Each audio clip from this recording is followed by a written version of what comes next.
એ આપી દઉં.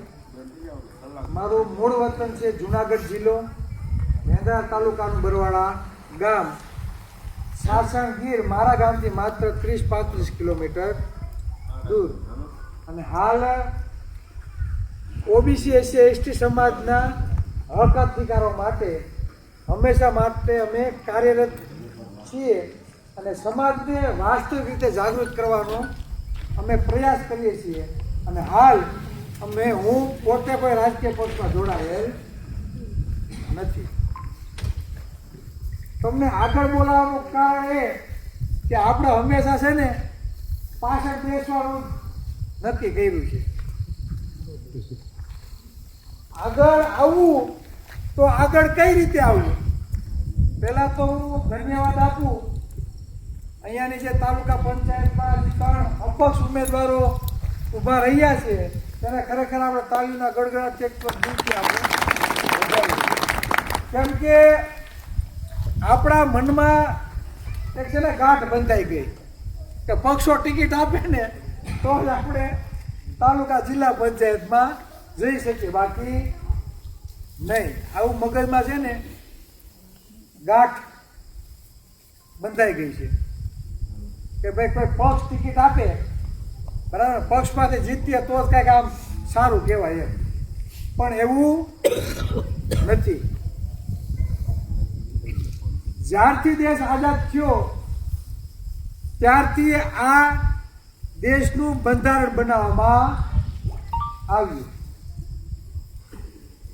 અને બંધારણ એવું કે દરેક વ્યક્તિ, પછી કોઈ ધર્મનો હોય કે પછી કોઈ સમાજનો હોય, તે બંધારણ મુજબ સમાન, કોઈને પણ અન્યાય થવો જોઈએ નહીં. આ કોણ કહે છે? આ દેશનું બંધારણ. પણ બંધારણ આપણે કોઈથી વાંચ્યું નથી તો શું કરવાનું? આપણે ક્યાંક ને ક્યાંક હજી કોઈને કોઈ બાબતે અજાણ છીએ. રાજકીય ક્ષેત્રમાં પણ મહાનગરપાલિકા કોને કહેવાય, નગરપાલિકા કોને કહેવાય, તાલુકા જિલ્લા પંચાયતની ચૂંટણી કોને કહેવાય, વિધાનસભાની ચૂંટણી કોને કહેવાય, લોકસભાની ચૂંટણી કોને કહેવાય, વડાપ્રધાન કઈ રીતે બને, મુખ્યમંત્રી કઈ રીતે બને, તમારા તાલુકા પંચાયતનો પ્રમુખ કઈ રીતે બને, આ હજી 80% લોકોને આ જાણ નથી. અને સૌથી વધારે કોઈ આ બાબતે અજ્ઞાત રહી ગયો હોય, કોઈ ઓબીસી સમાજ છે, એસી સમાજ છે અને એસટી સમાજ છે. ઓબીસી સમાજમાં 146 જ્ઞાતિ આવે: કોળી, હુઈ, હુતાર, દરજી, મોચી, વાણંદ, ભરવાડ, પ્રજાપતિ, આવી 146 જ્ઞાતિઓનો સમાજ ઓબીસી સમાજમાં થાય. એસટી સમાજ એટલે દલિત સમાજ, એસટી સમાજ એટલે આદિવાસી સમાજ, અને માઇનોરિટી સમાજ એટલે હિન્દુ ધર્મ સિવાયની બીજી બધા જે ધર્મો છે એ માઇનોરિટી. ખાસ હવે જે હું તમને કહેવા માંગુ તે એ કહેવા માંગુ કે આજે મને ખરેખર અંદરથી એક આનંદ થાય કે અપક્ષ ઉમેદવાર માટે એવડી મોટી સંખ્યામાં તમે બધા ભેગા થયા છો. એટલે તમને ક્યાંક ને ક્યાંક સૂરજ દેખાતો હોય એવું મને લાગે છે. અમે સુરતથી અહીંયા 450-500 કિલોમીટર કોના માટે આવ્યા? તો કે તમારા માટે. કંઈક આપણામાં દરેક વ્યક્તિને, દરેક સમાજની આત્મસન્માન જેવું કંઈક હોય. જ્યારે આપણે ટિકિટ બાબતે અવગણના આપણે કરવામાં આવે અને આપણે જો સામો જવાબ ના આપીએ તો આપણા જેવા કોઈ માયકાંગલા કહેવાય નહીં. જે જગ્યાએ ઓબી સમાજની સૌથી વધારે વસ્તી, એસી એસટી સમાજની વસ્તી, છતાં જો કોઈ પણ પક્ષ આપણે ટિકિટ ના આપે તો આપણે બધાએ વિચારવું રહ્યું.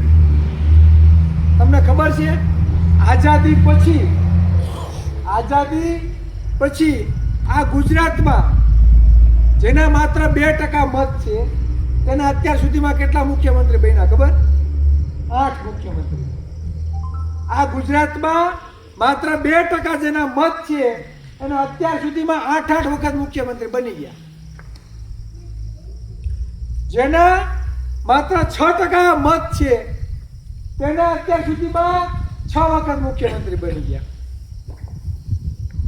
જ્યારે 60% ઓબી સમાજની વસ્તી છે. કેટલી ગુજરાતમાં? 60% ઓબી સમાજની વસ્તી છે. માત્ર આઝાદી પછી 1 વખત જ મુખ્યમંત્રી આપણા બન્યા, માધવસિંહ સોલંકી. બાકી કોઈ નહીં. આવું કેમ? હર્ષભાઈ સંઘવી ગૃહમંત્રી બન્યા એ પેલા કોઈ ઓળખતું? આમાં કોઈ કયો નામ આવડતું કોઈનું? હર્ષ સંઘવીનું ગૃહમંત્રી બની ગયા કે નહીં? ત્યાર પછી તમે સી.આર. પાટીલનું નામ સાંભળ્યું છે, તો ભાજપના પ્રમુખ બન્યા એ પેલા સી.આર. પાટીલને કોઈ ઓળખતું હતું? તો કે નહીં. રૂપાણી સાહેબ મુખ્યમંત્રી બન્યા એ પેલા કોઈ રૂપાણી સાહેબને કોઈ ઓળખતું હતું ખરા? કોઈ નામ સાંભળ્યું હોય તો? છતાં એ મુખ્યમંત્રી બની ગયા. નવા ભૂપેન્દ્રભાઈ પટેલને મુખ્યમંત્રી બનાવ્યા એ પેલા ભૂપેન્દ્ર પટેલને આમાંથી કોઈ ઓળખતું હોય તો કયો? મુખ્યમંત્રી બની ગયા. હાલ જેને માળખામાં ફેરફાર થયો, બરાબર, દરેક સમાજના લોકો એમ કહેતા કે ઓબીસી સમાજનો ઉપમુખ્યમંત્રી હોવો જોઈએ, ઓબીસી સમાજનો મુખ્યમંત્રી બનવો જોઈએ. અમે પણ હૈયો હૈયો કરતા હતા કે અમારા સમાજના નેતા છે તો એને પણ ઉપમુખ્યમંત્રી બનાવવામાં આવે, મુખ્યમંત્રી બનાવવામાં આવે. કોઈને વારો ન આવ્યો. હર્ષભાઈ સંઘવીને પાછા ઉપમુખ્યમંત્રી બનાવી દીધા. આવું કેમ થાય છે? કેમ કે આપણે બધા જાગૃત નથી. ચૂંટણી આવે એટલે ટિકિટો માટે લાઈનમાં લેવાનું, એને મજા આવે એ ટિકિટો આપે, અને આપણી જે જગ્યાએ આપણી વસ્તી હોવા છતાં આપણી ટિકિટ કાપવામાં આવે, કાતર આપણે ટિકિટ આપવામાં આવે નહીં. તમારા ગામમાં સરકારી સ્કૂલ છે? પ્રાઇમરી, માધ્યમિક 8 સુધી છે.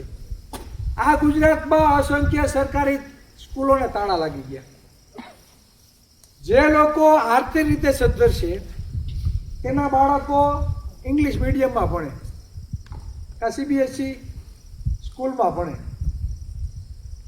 તો કહેવાનો મતલબ એ કે બંધારણ એમ કહેતું હોય કે દરેક સમાન, તો તમે જે અહીંયા બધા બેઠા છે એના દરેકના બાળકોને એક સમાન શિક્ષણ કેમ નથી મળતું? આપણા બાળકો અહીંની ગુજરાતી સ્કૂલમાં ભણવા જાય સરકારીમાં, અને અમીરના લોકો પ્રાઇવેટ સ્કૂલમાં ભણે. આવી અસમાનતા કેમ? ખરેખર કોઈ બી સરકાર હોય, કોઈ પણની સત્તા હોય, આરોગ્ય અને શિક્ષણ, સેવાળાનો ગરીબ વ્યક્તિ અને અમીર વ્યક્તિ, આ બંનેનું શિક્ષણ અને આરોગ્ય એક સમાન હોવું જોઈએ અને મફત હોવું જોઈએ. પણ એ તમને ક્યાંય સમાનતા જોવા મળશે નહીં. આજે તમારી ગામમાં ગુજરાતી સ્કૂલ છે, સરકાર એમ કેમ નથી કહેતી કે ચાલો આ ગુજરાતી જેટલી પણ ગુજરાતમાં સ્કૂલો છે ગુજરાતી મીડિયમ, તો ચાલો આપણે બધી ઇંગ્લિશ મીડિયમ કરી નાખીએ સાથે સાથે. જેને ગુજરાતી મીડિયમમાં ભણવું હોય તો ઠીક છે, અને ઇંગ્લિશ મીડિયમમાં ભણવું હોય તો પણ ઠીક છે. આવું કોઈ સાંભળ્યું, આવું કીધું હોય એવું ગાળો કરી નાખીએ. શું કામે ખબર? અંગ્રેજી શિક્ષણ છે ને એ સિંહણનું દૂધ છે. અંગ્રેજી શિક્ષણ એ સિંહણનું દૂધ છે, જે પીવે ગજના કરે. હવે કોળી, આહિર, ભરવાડ, રબારી, હુઈ, હુતાર, દરજી, પ્રજાપતિ, સમસ્ત ઓબી સમાજ, દલિત સમાજ, આદિવાસી કે માઇનોરિટી સમાજના દીકરા દીકરીઓ ઇંગ્લિશ બોલતા થઈ જાય, શિક્ષણ લેતા થઈ જાય, તો એને ખબર પડી જાય કે ગાંધીનગર ખીચડી રંધાય છે. રાજનીતિ શું છે એ લોકોને ખબર પડી જાય. લોકશાહીમાં જેના જાજા મત એનો રાજા. પેલા રાજ સ્થાપિત કરવા માટે છે ને યુદ્ધ કરવું પડતું અને માથા દેવા પડતા. તમે જેટલા માથા વધેરો ને ત્યારે તમે કોઈનું રાજ સિંહાસન તમે છીનવી શકો. આવું હતું કે નહીં? યુદ્ધ કરવા પડતા અને માથા દેવા પડતા ત્યારે તમે રાજા બની શકતા. કા રાણીના કુખેથી જેનો જન્મ થયો હોય એ જ રાજા બની શકે, બાકી બીજા કોઈનો અધિકાર હતો નહીં. આ દેશનું બંધારણ અમલમાં આવ્યું ત્યાર પછી લોકશાહી આવી અને લોકશાહીમાં જેના સૌથી વધારે મત એનો રાજા. તો સૌથી વધારે મત 60% તો ઓબીસી સમાજના છે, 7% દલિત સમાજના છે, 15% આદિવાસી સમાજના છે. તો આપણા મત છે પણ ટિકિટો આપણે મળતી નથી. મળે છે ટિકિટ તો કે નથી મળતી. તો પરિવર્તન જરૂરી છે. તમે લડશો જ નહીં તો પરિવર્તન થવાનું નથી. તમે લડશો, ઓબી સમાજને ટિકિટ નથી મળી, ઓબી સમાજના અપક્ષ ઉમેદવાર અહીં ત્યાં ઊભા થયા છે, તો એ ચૂંટાઈને આવશે તો આવનારી ટર્મમાં છે ને જખ મારીને કોઈ બી પક્ષ હોય ઓબીસીને ટિકિટ આપવી પડશે. સમજાય છે હું કહું છું એ? બાકી લડશું નહીં ત્યાં લગી કઈ મળવાનું નથી. અને અમે જે આવ્યા છે અમારા મિત્રતાની નાતે આવ્યા, એ મુરલીભાઈ કયો, અમારા પરેશભાઈ કયો, અને અમે દાવા સાથે કહીએ કે આ અપક્ષ ઉમેદવાર જીતીને આવે, બરાબર, આ અપક્ષ ઉમેદવાર જીતીને આવે એનાથી કદાચ તમારે એનો સંપર્ક ન થાય, તમે મુરલીભાઈ છે, પરેશભાઈ છે, તો સુરત અમને રિંગ તમારે લગાડવાની છૂટ છે. તમારું કામ ક્યાંય અટકે તો એ જવાબદારી કોની? અમારી. કેમ કે 450 કિલોમીટર દૂર ખાલી આ ખાલી તમને કોણીએ ગોળ ચોટાડવા આવ્યા નથી. એટલે ખાસ ખૂબ આનંદની વાત છે કે તમે લડવા માટે તૈયાર થયા છો અને અપક્ષ ઉમેદવારી અહીંથી નોંધાવી છે. હું થોડાક આંકડા તમને કહું. આપણે બધા એવું કહે ને શિક્ષણ હોય તો સમાજનો વિકાસ થાય. શું કહે કે કોઈ બી સમાજ હોય, શિક્ષણ હોય તો સમાજનો વિકાસ થાય. બંધારણ એવું કે જેની જેટલી વસ્તી એટલો એનો બધી જગ્યાએ અધિકાર હોવો જોઈએ. 60% ઓબીસી સમાજની વસ્તી હોય તો હોય 60% ભાગીદારી કોની હોવી જોઈએ? ઓબી સમાજની. એમાં ભરવાડ, આહિર, કોળી ઠાકોર, બરાબર, દરજી, ઉતાર, મિસ્ત્રી 146 જ્ઞાતિ હોય એમાં સમાવેશ થાય છે. તો 60% આપણી વસ્તી છે